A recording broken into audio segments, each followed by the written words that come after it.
وأشهد أن لا إله إلا الله وحده لا شريك له وأشهد أن محمدا عبده ورسوله أما بعد فأعوذ بالله من الشيطان الرجيم بسم الله الرحمن الرحيم نحمده ونصلي على رسوله الكريم.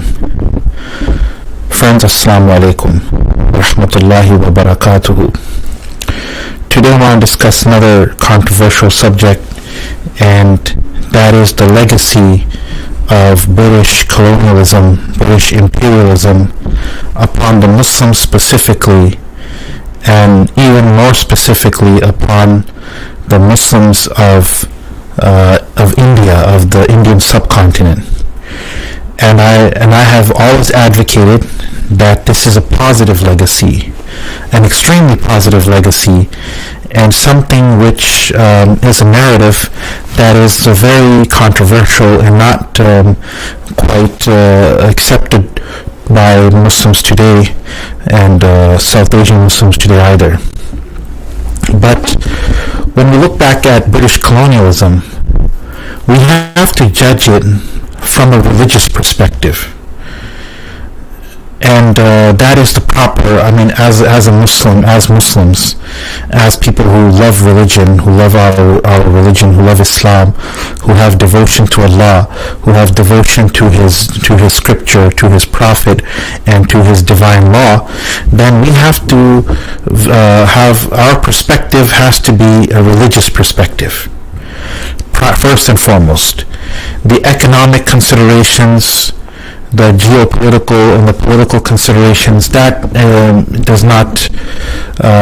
should not be our focus ever.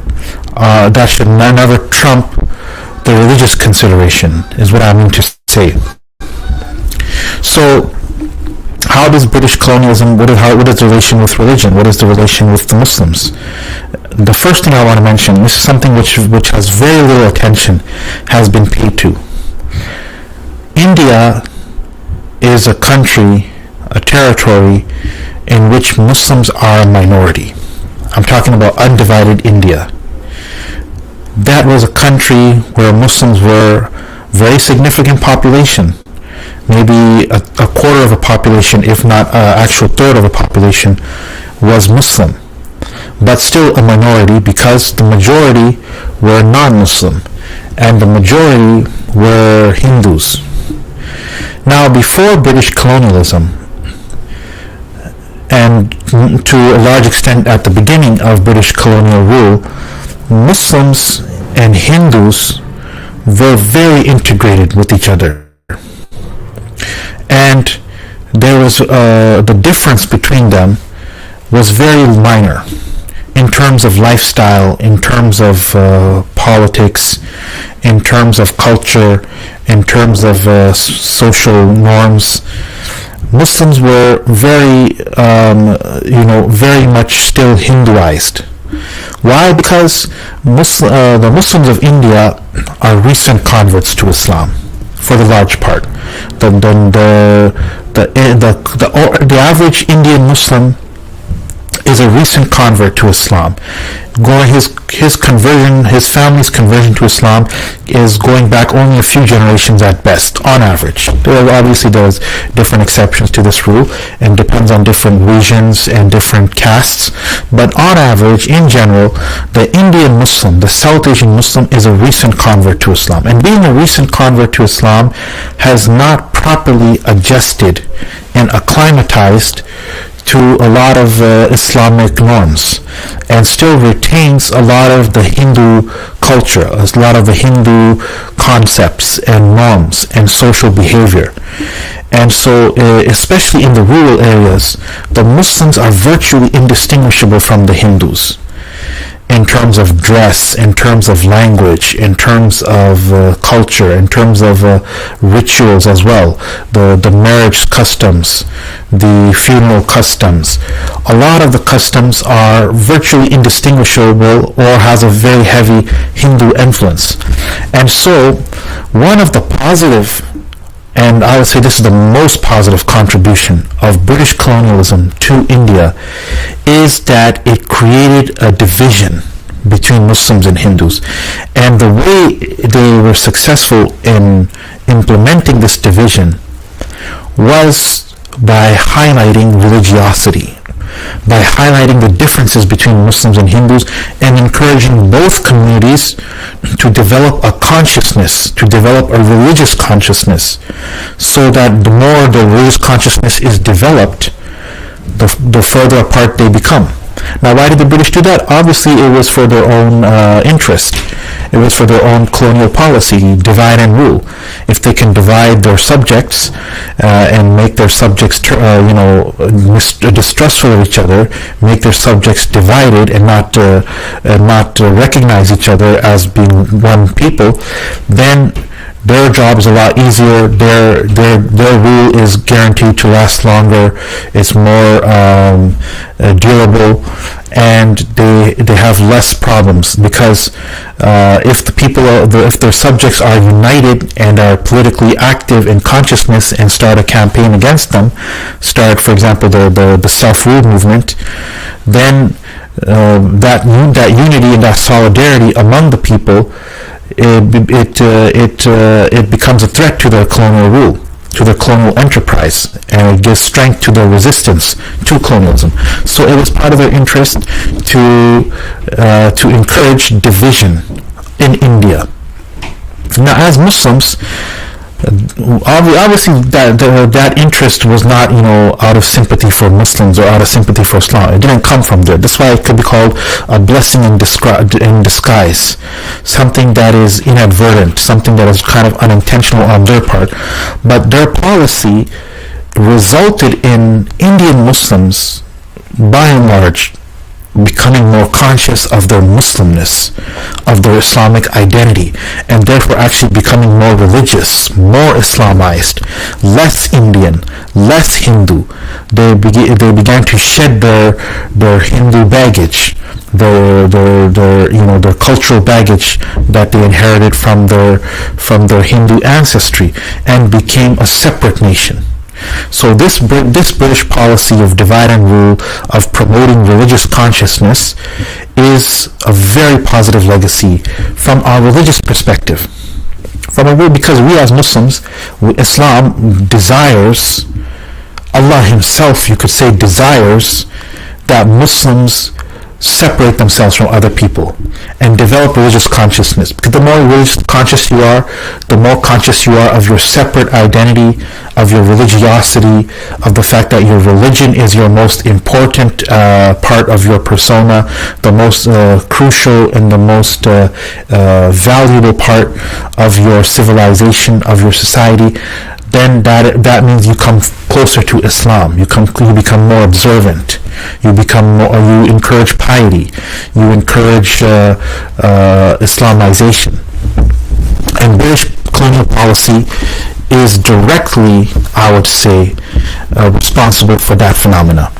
And this is actually why we see that in places where there was not British colonialism, or at least there was not this policy, for example, in much of North Africa.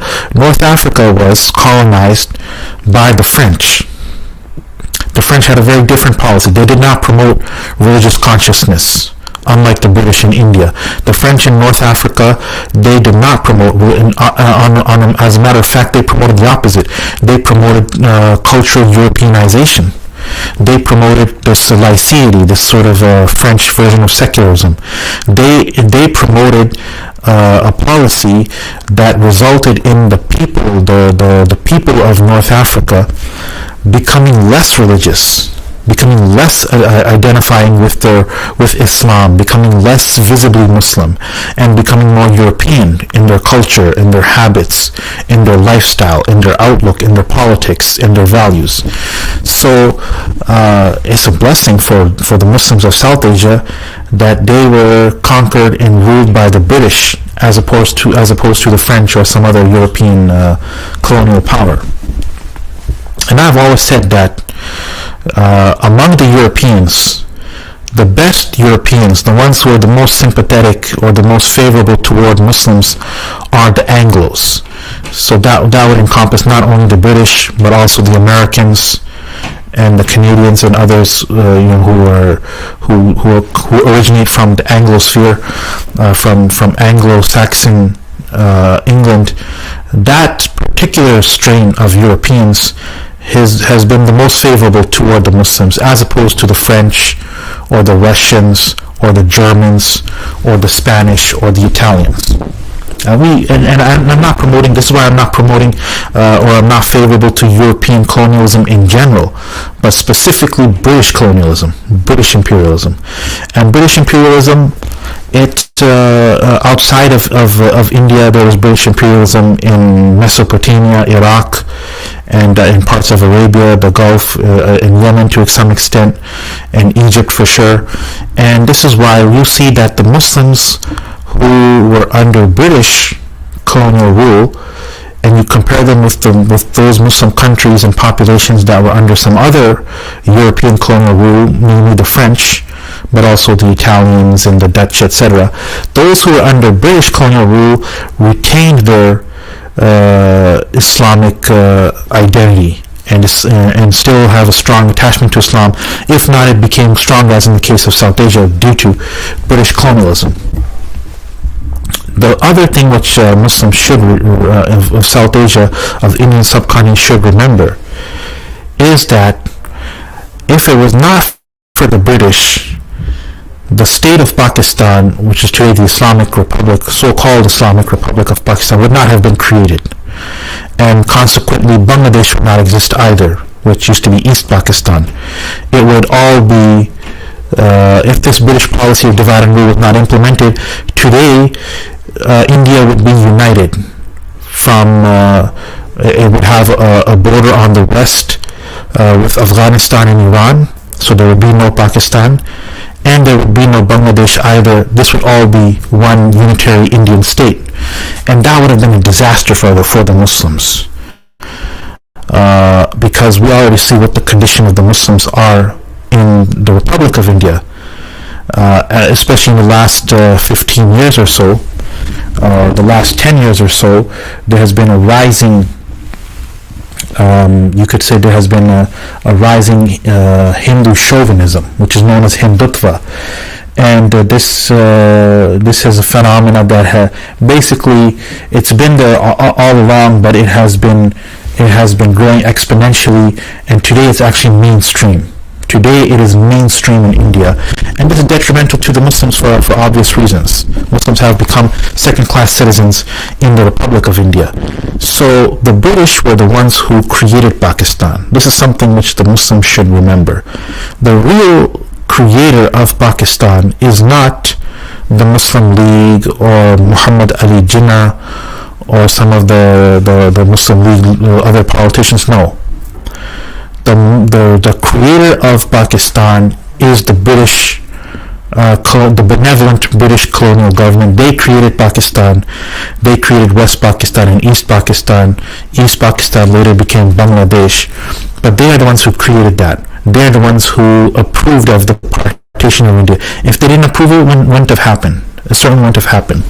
So the Muslims who think Pakistan is a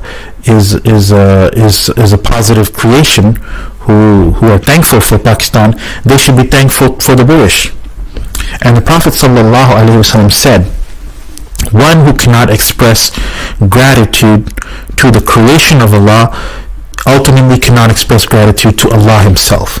If you cannot express gratitude to the British government, the British colonial government, for creating Pakistan, for giving you your so-called Islamic Republic, then ultimately you're actually being ungrateful to Allah Himself, because Allah, through the agency, through the medium of the British colonial government, blessed you with Pakistan, with this partition, this blessed partition. And so this is something which the Muslims should realize, because of course if you go to Pakistan, if you go to Bangladesh, the official narrative is anti-colonial, it's anti-British.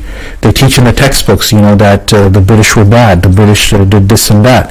But the truth is that no, the British was the best thing that happened for the Muslims of India. It gave them the religious consciousness. That's the first and foremost thing. And on a political level, it gave them a separate state. It approved the creation of this separate state. So this is something which we have to acknowledge and be conscious of, be aware of. Today we see that a lot of Muslims in India are reverting back to Hindu roots. This is something which is a phenomena called Garwapsi, returning home, returning back to their Hindu roots, even to the extent where they're becoming apostates. They're formally leaving Islam and converting to Hinduism. This is a more extreme version of Garwapsi, but Garwapsi is actually a broader phenomena in which Muslims are culturally becoming Hinduized. Even if they retain the Islamic theology and they continue to identify as Muslims, but slowly, there's a gradual process we see in India where Muslims are becoming less conscious of their religious identity. In some places there's the opposite phenomena due to ghettoization and due to the Hindu hostility toward the Muslims, which makes the Muslim more insular, which make the Muslims more defensive and make the Muslims turn back to their religion. That's a blessing in disguise. But in other contexts, it is manifested as Garwapsi. In Garwapsi, this phenomena has an antecedent in the Shuddhi Tahrik, the Shuddhi movement, which was in the 1920s, this aggressive Hindu campaign to reconvert rural and peasant Muslims who were kind of newly converted. Their conversion to Islam, as I said, doesn't go back except a few generations. So they said, these people are fertile ground to reconvert back to Hinduism. But I always say that the general trend will always be Hindu to Muslim, and Muslim back to Hindu. God forbid, this is something which is an exception, not the rule. The general trend is Hindu to Muslim, because Hinduism as a religion is not even a religion, but let's say for the sake of argument, let's use the term religion for Hinduism. It is not a religion that attracts conversion. It is a very ethnically, racially grounded, spiritual kind of a movement, which is not favorable toward conversion of other peoples toward it. And this can be symbolized by the fact that when a Hindu converts to Islam, he is circumcised. That's one of the first things that's one of the major requirements to practice Islam for a male, is to be circumcised.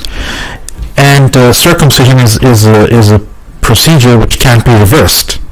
So it's a one-way kind of a process. You get circumcised, you're Hindu, you're uncircumcised, you convert to Islam, you get circumcised. Now you can't reverse that procedure. Now you're a Muslim, you want to go back to Hinduism, you can't undo your circumcision. So that sort of symbolizes, it's sort of a parable to symbolize that ultimately it's a one-way street from Hindu to Muslim, and it can't be from Muslim back to Hindu. That's a phenomena that's not durable and that is not practical in the long run. Until next time, Assalamu alaikum.